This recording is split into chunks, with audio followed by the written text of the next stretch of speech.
जिनके लिए मंडल लागू हुआ उन्हीं के नौजवान जो है उस मंडल कमीशन का उस वक्त विरोध कर रहे थे। जिस नेता ने देश की सियासत का एजेंडा बदल दिया, जिस नेता के नाम पर लोग मुख्यमंत्री बन गए, मंत्री बन गए, वाकई वीपी सिंह जी की लेगेसी को अगर आगे बढ़ाना है, और ये वक्त फिर आ गया है 2024, मैं कहता हूं कि अगर ये वक्त निकल गया तो फिर शायद आज हम यहाँ इस कॉन्स्टिट्यूशन क्लब में बैठ करके बात कर रहे हैं, शायद ये भी परमिशन आने वाले वक्त में ना मिला करे।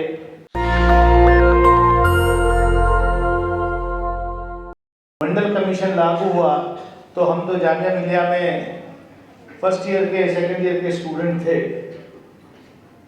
कंचन अलैया साहब ने जो बताया, जिस तरीके से देश में उस वक्त आग लगवाई जा रही थी, उस वक्त वीपी सिंह जी को हमने जामिया के लोगों ने, क्योंकि जामिया के यहाँ जिक्र कर दिया मेरे अल्मा मैटर का, हमने उनको वहाँ बुला करके रिसेप्शन दिया था। तो दिल्ली यूनिवर्सिटी के छात्रों ने जामिया वालों को चूड़ियाँ भेंट की थी कि आप क्यों वीपी सिंह जी को इनवाइट कर रहे हैं। आखिर के दौर में राजा साहब से और ज़्यादा हमारा ताल्लुक बहुत गहरा रहा है। जैसा कॉमरेड राजा बता रहे थे कि डायलिसिस को हफ्ते में 2 दिन रहते थे, तो उनमें से मैं भी एक था जो लगातार उनके साथ बैठा करता था और बहुत सारी बातें हुआ करती थी। मेरी शादी में इत्तेफाक से मेरा रिसेप्शन ट्यूसडे में था, उस दिन राजा साहब का डायलिसिस डे था, तो मैं नहीं चाहता था कि वो मेरे गांव आए, मतलब यूपी आए। बट उन्हें जब पता चला तो डायलिसिस करा करके उन्हीं कपड़ों में रजाई ओढ़ करके वो गाड़ी में ही केम टू हाउ, मतलब दैट वाज हिज, मतलब जिसके लिए। और एक चीज़ और, क्योंकि कई लोग ऐसे जानते हैं, हम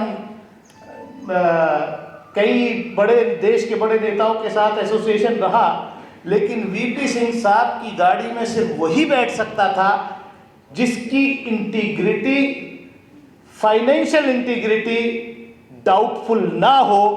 ऐसा सौभाग्य चंद लोगों को था, उसमें से मैं भी अपने को गौरवान्वित महसूस करता हूं कि राजा साहब अपनी गाड़ी में बिठा के मुझे ले जाए।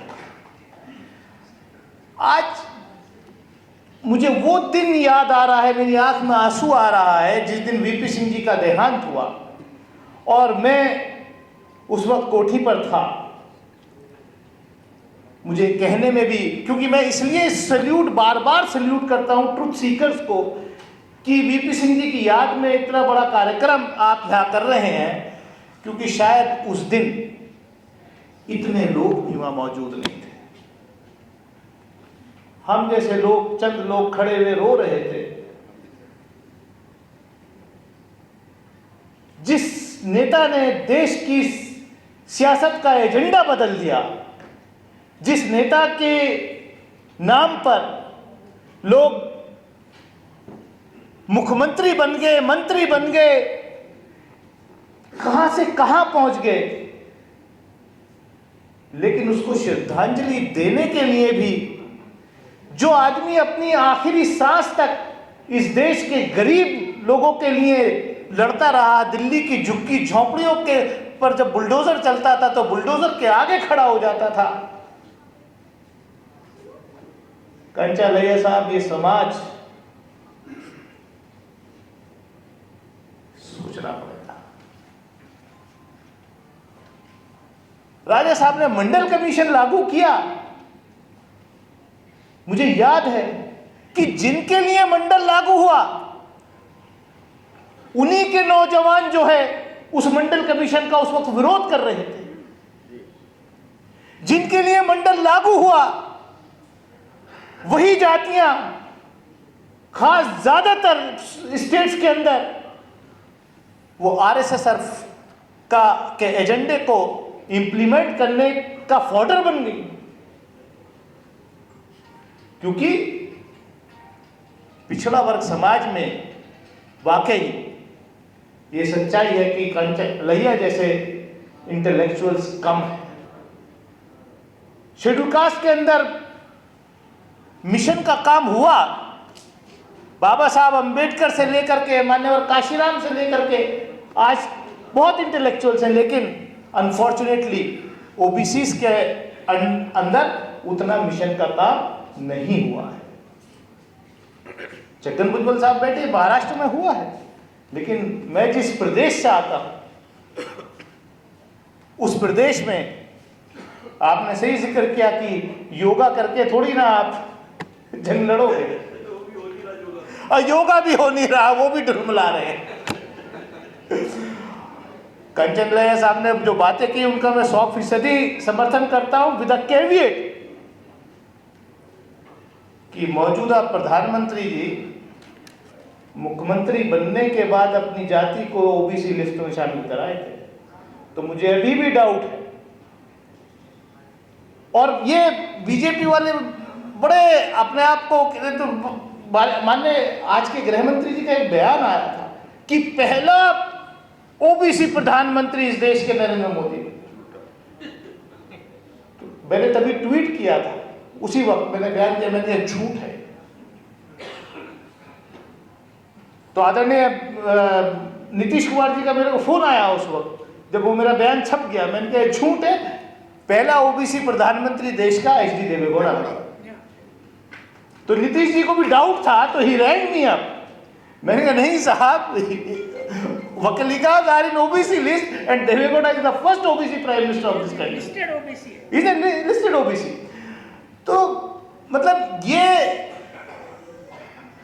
कहने का मेरा मतलब यह है कि वीपी सिंह जी की लेगेसी को जिस तरीके से आगे, और कितना बड़ा वो आदमी था कि परिवार को राजनीति के आसपास नहीं आने दिया। अकेले प्रधानमंत्री है इस देश के रहे जिन्होंने प्रधानमंत्री बनने के बाद इस देश के पिछड़ा वर्ग को, इस देश के वीकर सेक्शन को एजेंडा दे दिया, उनका असलियत में अपलिफ्टमेंट कैसे होना चाहिए वो किया। लेकिन अकेला देश का प्रधानमंत्री है जिसका की औलाद, जिसका परिवार आज राजनीति में नहीं है, कोई पूछ भी नहीं रहा, क्योंकि उन्होंने कभी भी प्रधानमंत्री रहते या कितने उन्होंने मुख्यमंत्री बना दिए, मंत्री बना दिए, कितने लोगों को नेता बना दिया, लेकिन अपनी औलाद को राजनीति के इर्द गिर्द भी नहीं।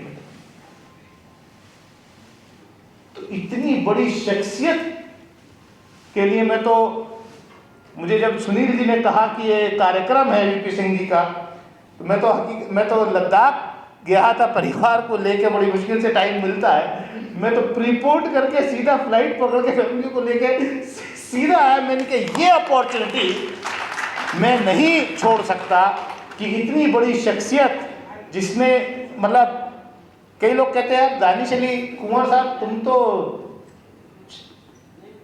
ओबीसी में नहीं आते, तुम इतना क्यों ये मंडल और वीकर सेक्शन की बात करते हो, वंचित समाज। मेरा तो साहब चक्कन जी, आप मेरा तो नाम लोकसभा में कई साथियों ने रख दिया एसवीपी, क्योंकि जब भी मैं लोकसभा बोलने खड़ा होता हूं तो मैं हमेशा शोषित वंचित पीड़ित की बात करता हूं। मेरा एजेंडा, मेरी बात पूरी ही नहीं होती जब तक मैं शोषित वंचित पीड़ित जो है लोग अपने भाषण में लेना हो। तो मेरा नाम रख दिया भाई, देखो अब एसवीपी बोलने खड़ा हो रहा है। तो खैर बहरहाल मैं एक बार फिर मैं इतना ही कहूँगा कि ऐसे कार्यक्रम देश भर में होने चाहिए, और वाकई वीपी सिंह जी की लेगेसी को अगर आगे बढ़ाना है, और ये वक्त फिर आ गया है 2024, मैं कहता हूँ कि अगर ये वक्त निकल गया तो फिर शायद आज हम यहाँ इस कॉन्स्टिट्यूशन क्लब में बैठ करके बात कर रहे हैं, शायद ये भी परमिशन आने वाले वक्त में ना मिला करे कि एक ज़माना था कि इस बड़ के पेड़ के नीचे विट्ठल भाई पटेल हाउस में पूरा समाजवादी आंदोलन खड़ा हो गया, क्योंकि हम भी इसलिए कुछ इतिहास मालूम है और शुरू से इस आंदोलन में रहे हैं। 25 साल 24 साल तो हम भी विट्ठल भाई पटेल हाउस में रहे, हॉस्टल छोड़ करके यहीं रहे और यहीं सब कुछ सीखा है, यही रहा है। लेकिन मैं इतना ही कहूँगा कि वीपी सिंह जैसी शख्सियत सदियों में पैदा होती है, सदियों में पैदा होती है। मैं एक बार फिर ज़्यादा वक्त न लेते हुए मैं इतना ही कहूँगा। मैं जो बात कह रहा था कि भी किसी ने कहा कि साहब आप तो मुसलमानों में क्षत्रिय हो, आप तो राजपूत कन्वर्टेड मुसलमान हो, आप क्यों इतना ओबीसी के बारे में बोलते? तो मैं मजाक में कहा हुए, लेकिन वो सीरियसली कहा। मैंने कहा देखो, इस देश में वंचित समाज की लड़ाई, पिछड़ों की लड़ाई जो है वो गौतम बुद्ध से लेकर के मर्यादा पुरुषोत्तम राम से लेकर के वीपी सिंह तक सब क्षत्रिय थे जिन्होंने लड़ी, और कुंवर दानी चली भी क्षत्रिय है, वो भी आगे लड़ता रहेगा। तो मैं तो ये कह करके अपनी बात खत्म कर देता हूँ। मैं इन्हीं शब्दों के साथ एक बार फिर आप सब लोगों को बधाई देता हूँ कि वीपी सिंह जी के लिए इतना बड़ा कार्यक्रम आपने किया और ये कार्यक्रम आगे भी होते रहने चाहिए। बहुत बहुत शुक्रिया, धन्यवाद। नेशनल दस्तक की आपसे गुजारिश है कि अगर इसको बचाना चाहते हैं तो नेशनल दस्तक को सब्सक्राइब करने के लिए रेड कलर के सब्सक्राइब बटन को दबाएं, फिर बेल आइकन की घंटी दबाएं। नेशनल दस्तक को बचाने के लिए बहुत जरूरी है कि हर खबर को शेयर करें, लाइक करें, कमेंट जरूर करें।